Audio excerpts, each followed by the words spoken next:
In South Africa, there is a legislative framework that exists that demands responsible recycling of all electronic waste. It is our responsibility as consumers of all electronic equipment to have it recycled responsibly.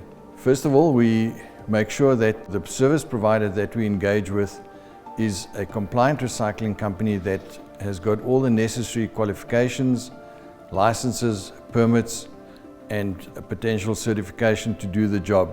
When we talk compliance and legislation, we have the National Environmental Management Waste Act. This legislation has been designed to actually facilitate compliant recycling. There are hazardous materials within the devices.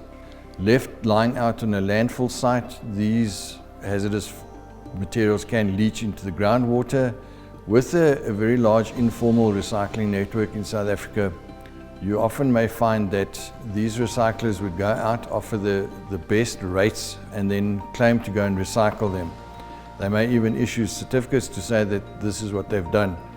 But in the meantime, they've taken the devices back to their facilities. They've stripped out the very valuable fractions and they've dumped the balance either onto landfill site or wherever they see it fit to dump them. And it doesn't absolve the client, so they could still be held legally liable for what we call deferred dumping.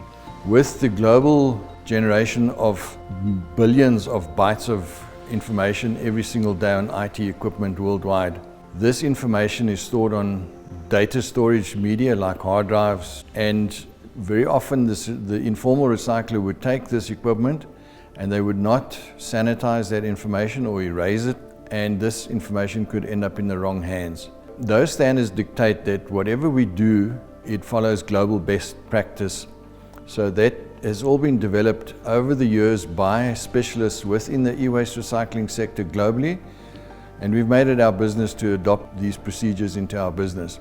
This gives the client a very good position of comfort. It's a one-stop shop. We manage their devices for them. We could refurbish the devices as we go along, and ultimately we recycle them at end of life, and they then get a certificate of destruction or a certificate of disposal or certificate of recycling, depending on what the requirement is. And that way they are absolved completely from all the legislative sanctions that are in place.